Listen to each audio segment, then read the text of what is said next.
Well, good morning, Southern Oregon, and happy 4th of July. Alice Lehman, Pete Belcastro, your hosts here with the Real Estate Show. We're both brokers here in John L. Scott in Southern Oregon. And Pete, what an interesting week we had. I mean, we can't stop saying this every week. Something different happens. We're opening up. We have a heat wave. What's it all doing to real estate? Oh, I don't know what it's doing to real estate, but it's making people nutty all over. What was it, 113, or that was the high in Medford, 114 in Medford. Oh my gosh. 106 in K Falls. I mean, those are all record highs. And it's quite hot, as you know. We've seen fires around us. We've seen smoke in our communities already, Alice, as we've talked about. We still have, this water issue and water crisis that we're seeing from our rural properties around. So all that's affecting real estate in some ways, but we're still seeing just a lot of demand for what properties come on the market. We've been seeing following it week after week. We know that listings are, increasing around us. So today, Don McCoy has been on our show many times. He's a broker with EXP. Is going to join us, and we're going to get his perspective of what's happening in our market and what to prepare for people looking to buy and sell. Because as you say, each week it changes. What's kind of hot, what's not, where's the hot community, what's selling here and there, what's not, what are interest rates doing, all that is all out there, and it changes literally daily. The biggest thing, though, for me is fires right now. Be prepared. It's the 4th of July weekend. Don't be stupid because, man, we don't need any of that. We have enough burning going on, and we got a long summer still to go. And that's probably, I think, one of the biggest concerns that we should all share this weekend over the 4th of July. Yep. And one of the things I want to make sure we talk to Don McCoy about, because he's a real estate agent that specializes in green construction, I want to get an update from him post-pandemic, kind of where is that industry going? And maybe we can talk a little bit about some of the options that people have, because I think it's getting introduced into our building codes now. So maybe he can address that for us. Well, the building codes over the years literally have come up to those green standards. Time it was a gold, silver, bronze standard, that you got rated, and literally those have all changed over time to where all new construction is pretty much green construction. You can call it that with energy efficient appliances, the smart homes, et cetera, and that's really. But has it caught on? Are we doing it, a lot of it, or what's going on, and what the cost is right now? That's all changed too, Alice, just by lumber prices. So as we say, nothing stays the same in real estate for very long, yet it's the big driver of our whole economy. Yes, it is. So don't touch that dial. We have a great show coming up for you. Pete Belcastro, Alice Lima with the Real Estate Show. We'll be right back. Well, welcome back to the Real Estate Show, folks. I'm Alice Lima here with my co-host, Pete Belcastro, and we are welcoming Don McCoy of EXP Realty. Hi, Don. How are you? Hey, thank you, Alice. Thank you, Pete. Sure appreciate it. I know what you guys go through when it comes to putting together shows and getting things lined up. I did it for 5 years, huh, Pete? You and me way back when. Well, I was gonna wait. Alice probably doesn't know this, but Don and I go back to when this station, which we're on, KCMX, this group, we used to meet down in the middle of a cow field, right? With that's right. Really? Yeah, that's Pete was doing sports and I was doing open talk, and cows looking in the window at me while I was talking to the public. So. Oh, that's hilarious. No, yeah. We didn't know that. Well, here it is, full circle. Yeah. And that tells you how old we actually are, because that was a long time ago when those stations were located down there in the south part of Ashland. At that time, yeah. Anyway, that was fun. Don was one of the first really radio talk hosts around anywhere. Don. Anyway, and now we end up both being estate brokers at the end here of our careers. That's been an interesting journey. Yeah, That's awesome. So yeah, I know what you go through, Alice. It's not a simple little task. You have to keep things lined up, keep alert to the subjects at hand. And boy, this last month sure showed some interesting stuff in real estate, huh? Yes, we did. It was just, it's always changing. Pete and I talk about this every single week, but would love to hear your observations, Don. Well, just in the last 30 days, Jackson County had new listings outpace pendings. So more listings coming on, more than there were pendings by 34. 34 new listings above the pendings. 397 homes were listed and 363 went pending. That's incredible. Yeah, a lot of activity. And in Josephine County, that was Jackson County, 44 more listings than they had go pending, which is about 25% more. 180 homes were listed and 136 went pending. So that's kind of good news. Well, we knew that it was going to be the time when listings were going to be coming back, because it was back in February, Dawn, when that number that you talked about, 397 there. That's all in Jackson County, by the way, only in Jackson County. Those numbers were down around 220, almost to 200, kind of thing. So we have definitely been coming back up. You're right about that. The question always is where are they then? In what price category are those numbers in? And when you start to drill down, almost a quarter of that entire 397 are luxury properties.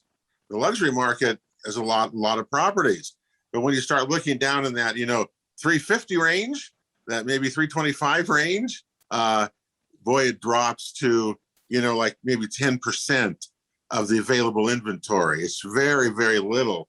In fact, there's only, I think it's well, anyway, with below 350, there's less than 100 homes in all of Jackson County for sale. So you're right, but we have come up, and that's the good news.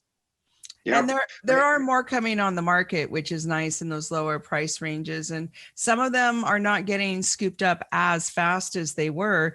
So what are your thoughts on the market changes, Don? Well, it's June.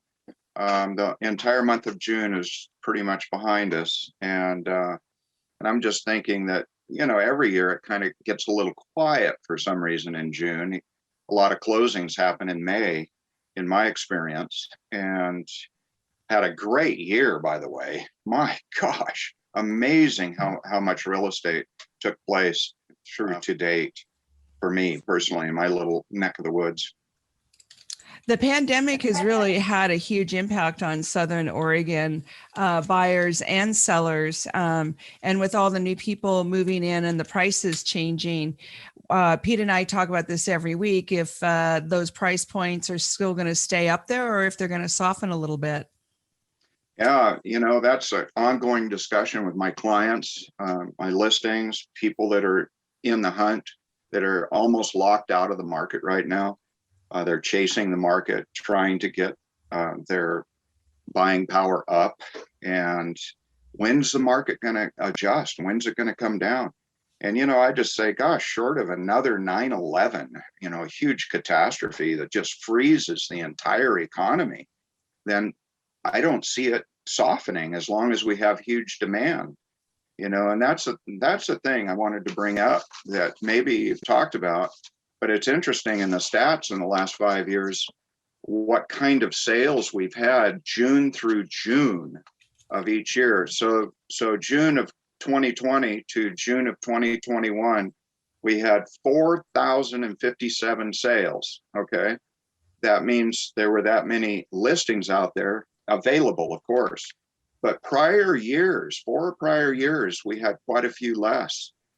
In sales. They were only in the 3,000 range, 3,800, 3,700, 3,600. So to me, what that looks like is that there's actually plenty of listings. We just have more buyers. We have a ton of buyers out there. Yeah. And they're snatched up as fast as possible because the market's they're chasing after the market and they want to get it while the getting's good, so to speak. It's about to change. What we're going to see happen, and it's begun, is that interest rates are going to start rising just because, the inflationary things that we're seeing in the country. So we're going to see that, I think we've plateaued. Alice and I, again, we've talked about this a little bit, that, you can't force, a turnip through the spoon if you, at a price. In other words, a $300,000 house cannot sell for $600,000 in this market. And so I'm wondering just, what you think, because we're seeing a really big change there. in terms of interest rates are going to put a big damper because people have been able to afford the $500,000 and $600,000 range who couldn't have afforded that if interest rates were another point or point and a half higher. Yeah, I agree with you. This, with all these new tax changes and all of the shifting going on in this administration, or and the promise or the concern about it, it's most likely going to affect interest rates. And so people that are savvy ought to really get after it and get their house now.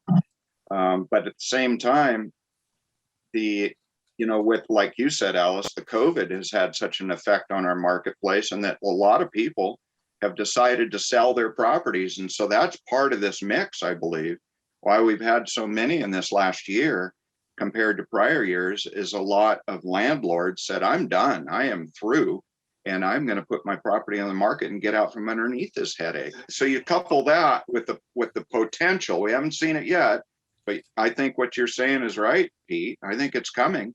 We're going to see interest rates adjust up, and then that's really going to slow things down a little bit and quiet things down, and then prices might start dropping a bit. For example, in Jackson County, the average price was $510,000, and well, that's good for sellers. I mean, overall, I mean, that's the average price.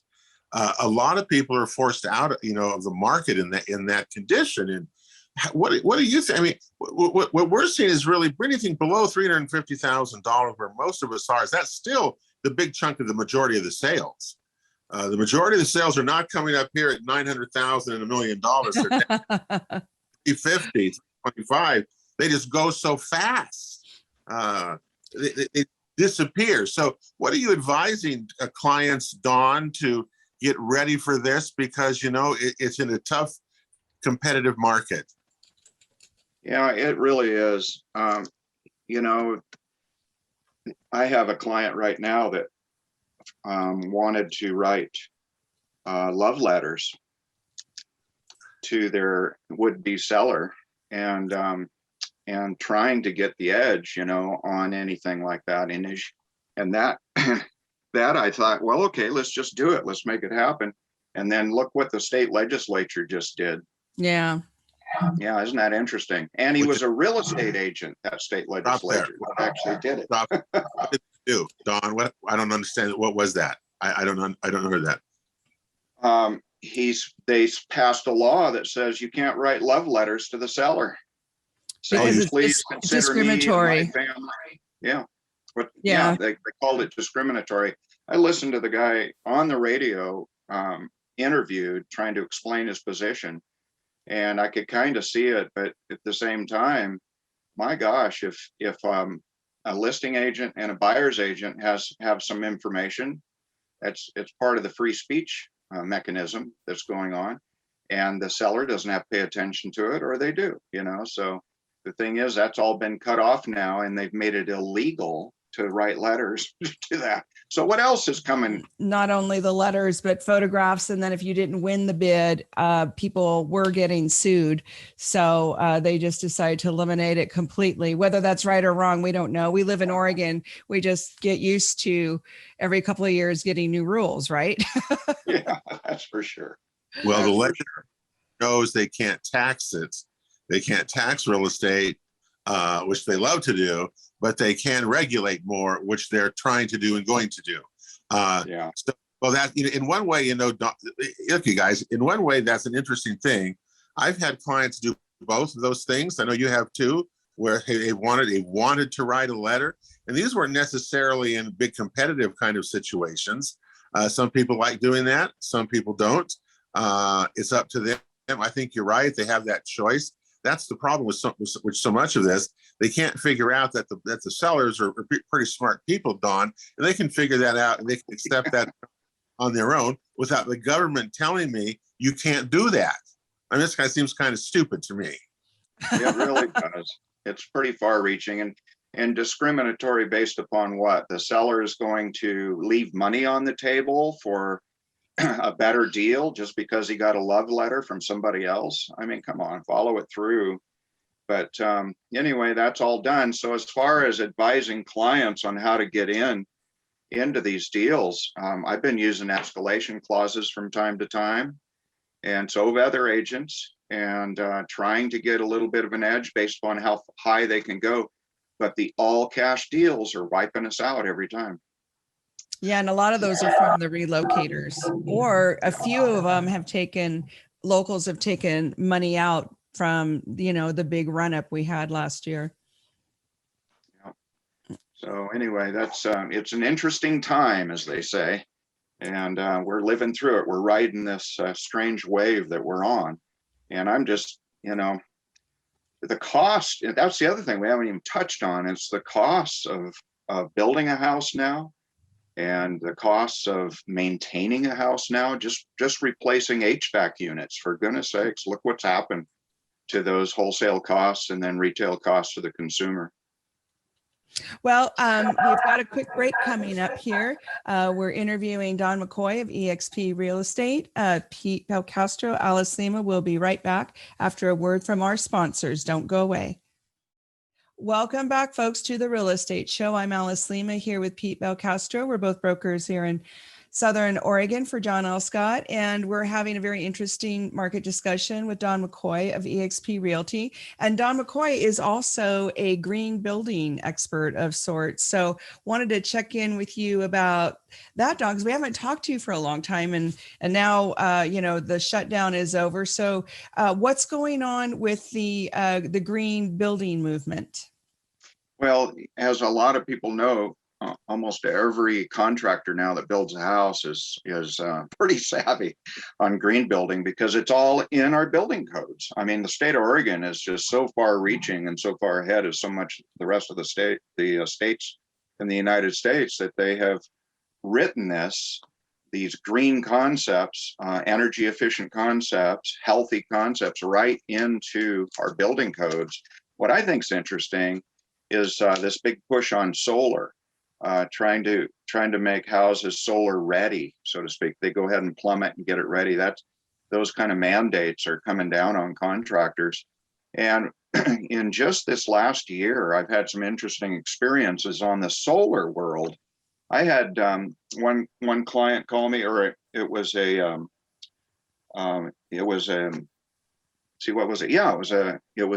homeowner, and he found me on the internet as a green realtor.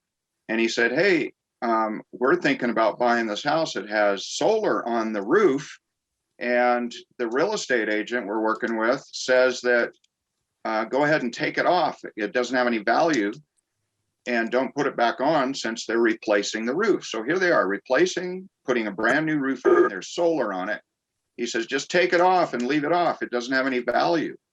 And so I thought that was pretty strange, because at least solar provides less energy bills, all right, once it's on the house, once it's there. And so I called a couple of appraisers, and they said, I agree with you. It does add some energy.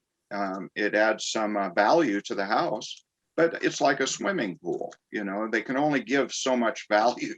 They can't, if you put $100,000 swimming pool in, sorry, you don't get $100,000 more for your house. Likewise, on a $20,000, $30,000, $40,000 solar system, you don't get that back on the appraised value. And so several times this last year, this has come up.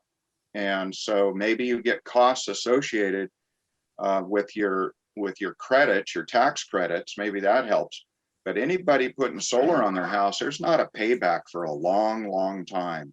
The only payback you get is your refrigerator still runs when the power goes off, which we've recently seen. You can run some lights, and you've got a little bit of security, if you will, by having solar. And if that's worth it to you, spending $25,000, $35,000, depending on the size of your house, maybe more, if that's worth it to you, because the payback is 25, 30 years, and by then you've got to have maintenance on that thing. It's the it's the cost. It's the cost. I mean, no matter what they say, if this is going to take off in the country, in my opinion, the government, and I hate saying that, is going to have to support homeowners who want to convert. I was trying to get my house converted, my farmhouse, because I've got lots of solar, And the cost, I think, two different bids. One was 36,000, one was 48,000. Well, that's a lot of money, I think, to do that. And I haven't done it yet or anything, because exactly what you're saying. The payback is a long time out. Can I just improve my efficiencies without having to put that money in?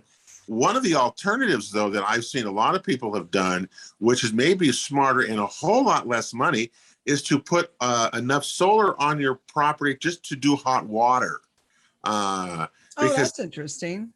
the number one consumer of power is creating hot water. And this way, I've seen that. I've sold a place with that, and the electric bills are really quite reduced. I was kind of surprised. But anyway, there are alternatives, but the cost of that to do it on your property, well, this is without trenching or without lots of different other things. And I had my house already prepared for solar when I had to redo my electric here at the farm. So even with that, it's still $36,000, Alice, or $45,000. It's a lot of money. And that's why so many people opt not to do that. But hot water is an alternative that's a lot less to be done. You have to go through a plumber in order to do that, by the way. Yeah. So Don, one of the questions we get asked about solar frequently is if you can generate enough extra electricity to sell back to the power company. Can you comment on that?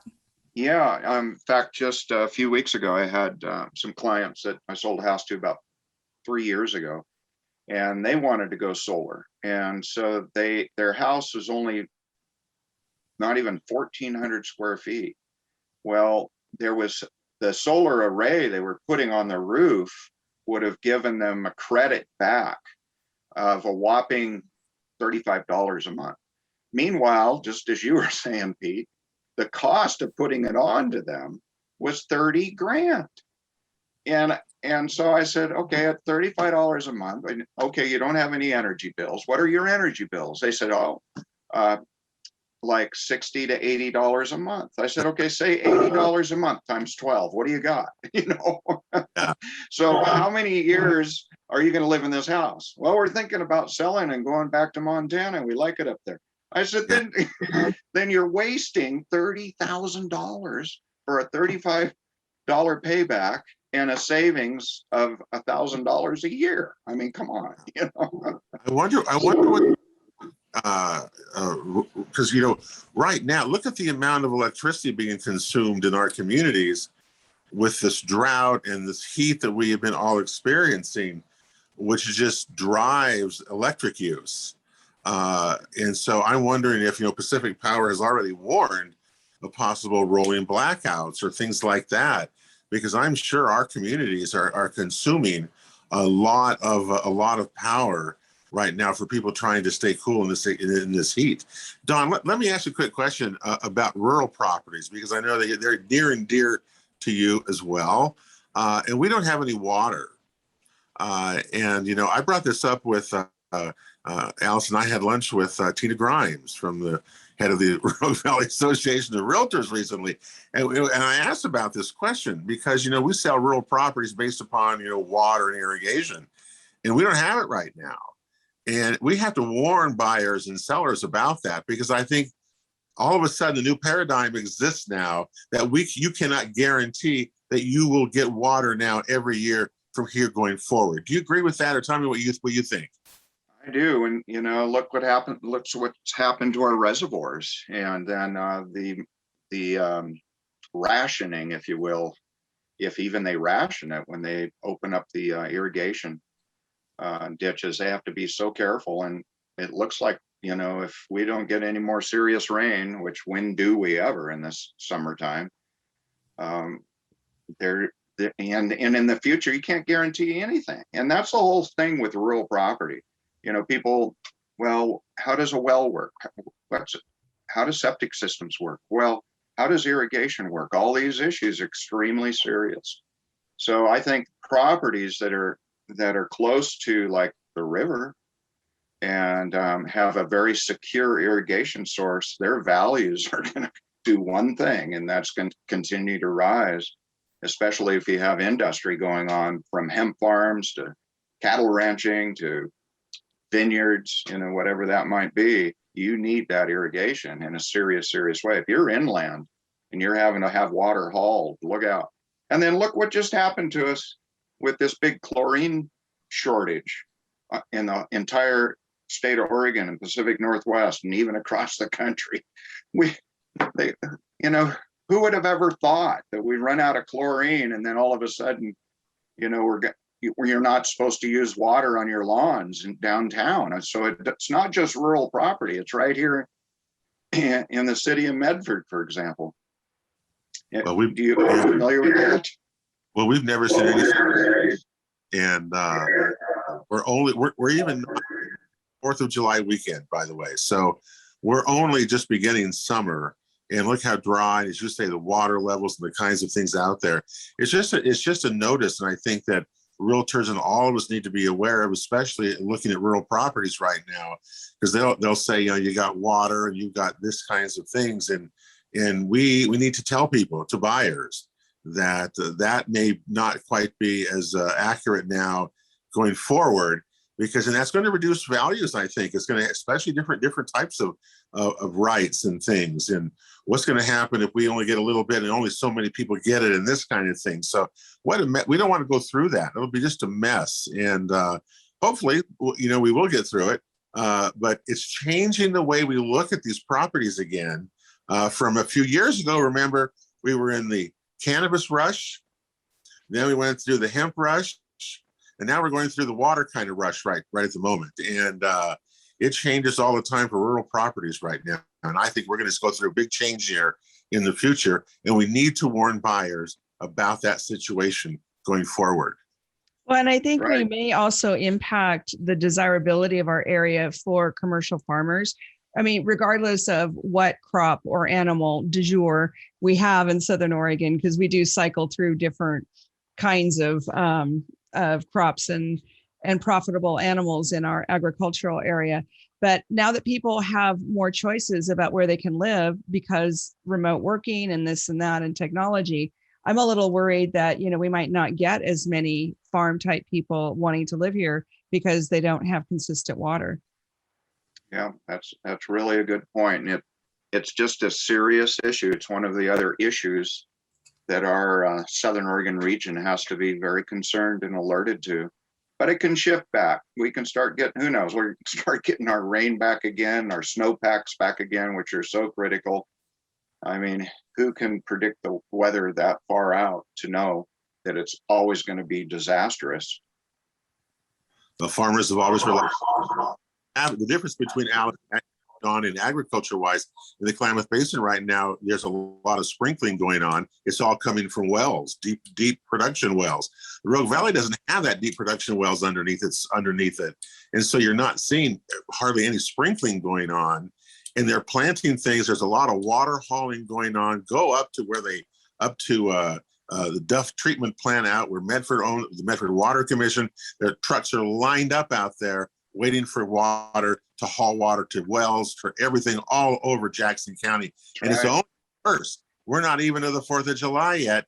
And water hauling right now is probably the top thing to do right now. You make the most money right now, but you got to have permits and things like that. But they're lined up out there, Don, trying to get water hauled to people. Yeah, they sure are. It's a very serious time. And then hopefully we have a light fire season. And I hope people are really, really careful and don't use fireworks this weekend, on a personal level. And I hope we don't have any more problems like we've had. Well, thank you, Don. We're speaking with Don McCoy of EXP Realty, a green realtor, active realtor here in Southern Oregon. Pete Belcastro and Alice Lima, your hosts of the Real Estate Show. We'll be right back after a word from our sponsors. Do not touch that dial. Well, welcome back to the Real Estate Show, folks. I'm Alice Lima here with Pete Belcastro. We're both real estate brokers, John L. Scott here in Southern Oregon. And, in talking to Don McCoy of EXP, the interview we just finished, Pete, it's very interesting how we all had such monumental experience of selling real estate, helping buyers, helping sellers during the pandemic. And now that things are starting to open up a little bit, we're getting more listings finally.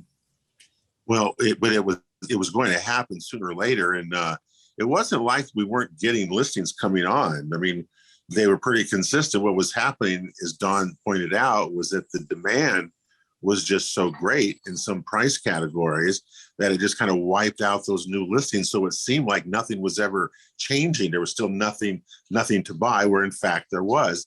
It's just the demand was so high. And that really, I think, is probably what we're looking at the summer as we get to the 4th of July now and beyond that is what is that demand going to do in July and August? Because we've always said, look, you got to hit a plateau sometimes with pricing. And 24 from June to June a year ago, that price had risen by 24% throughout the average in Jackson County. So we really have to watch that affordability issue. It can only go up so high, things like that. And really this last week, even though it was a kind of a robust week again, the number of closed sales, the number of listings in Jackson County went down for the first time in a while. Each week there was over 105 closings last week. There was only 80, for example, this last week. So, things have to simmer down, as Dawn pointed out. June usually kind of does that. What July is going to bring, I really don't know. Look, and if we get smoke from these fires that have started that are around us, and I know it's drifted in and out of the Rogue Valley and even in the Klamath Basin, for example, if we get that early and starts and it stays and is persistent, Alice, again, all bets are going to be off again. What else do we need? It would try to come back through the economy, and smoke could be very well with us. That would be really disastrous, I think, all across the board for everything. So, even though it's good, it can't continue this way. It's got to level this way, which I think it has. Well, and we're a little bit off of our seasonality, in my opinion, just because the COVID shutdown just really, it's like a restart on everything. And then with the threat of the interest rates going up a little bit every so often, I'm seeing a huge surge of buyers.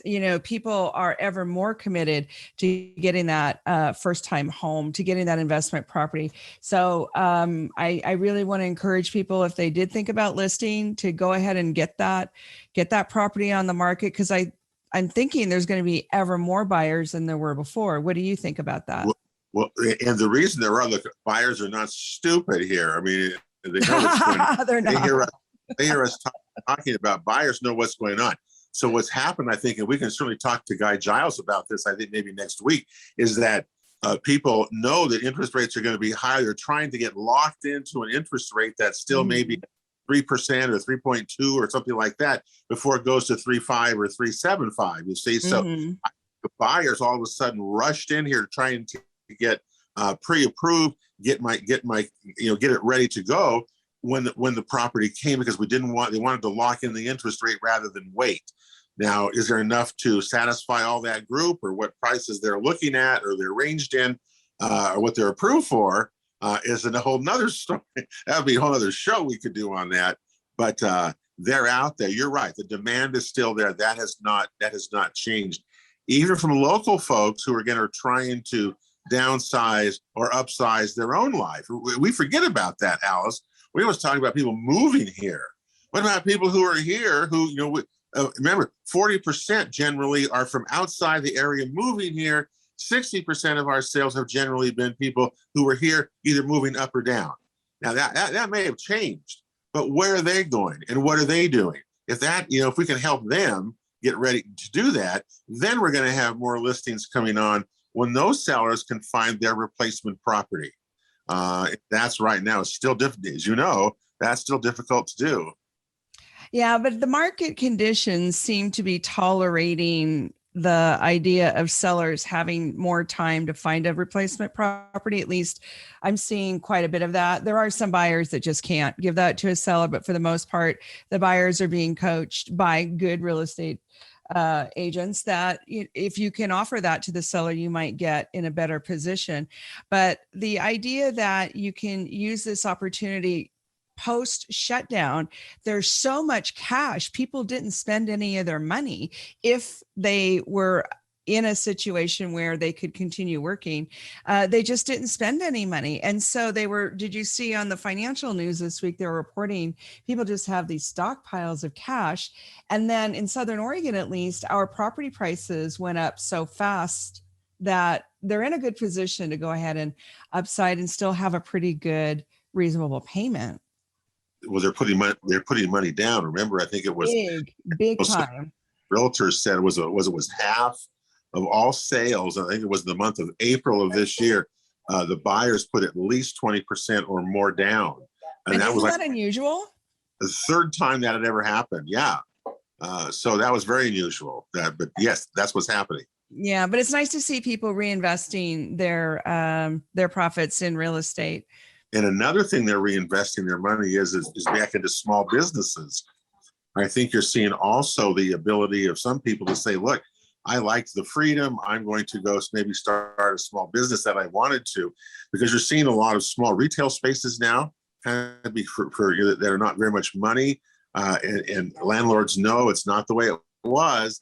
And you're seeing an interest in small businesses being created with that some of that same money that people have collected and saved or whatever they did during the pandemic. You're right. It's changed not only businesses, also how individuals looked at their own life and how they could change it. And we're seeing that reflected in real estate, as you just said. Well, and this week, Governor Brown finally opened up Oregon all the way. Yay for us. And so it'd be really curious to see what happens in the next 8 weeks, how that changes or doesn't change the real estate market now that we've got a lot more freedom. Well, but if there, again, there's only so many listings you can do. There's 100 now. 167. Jackson and Josephine and Klamath County have the same number of listings this last week of 167, Alice, which again has come up. They were down. They had less than 100. Wow. Long ago, so just a few months ago. So we've definitely seen that part of the market change. We've also seen prices somewhat stabilize. We'll get those numbers pretty soon. We'll see what June actually turns out to be. But the biggest change coming, I think, is why we're seeing the demand go so much is over knowing interest rates are going to change. Mm-hmm. How far they change or what they do is going to foretell a lot about the future of our economy and about inflation and things like that. So it's kind of serious stuff. When we haven't talked about that kind of things, geez, in all the years we've done the show. Yeah. But, we may be talking about it now. Yeah. Well, it'll be interesting to see what happens. In the meantime, this is Alice Lima and Pete Belcastro wishing you a fabulous 4th of July weekend. Be safe. Please don't use fireworks this weekend. And there's another rendition of this show tomorrow at 6 p.m. So have a beautiful weekend and we'll see you next time. Bye now.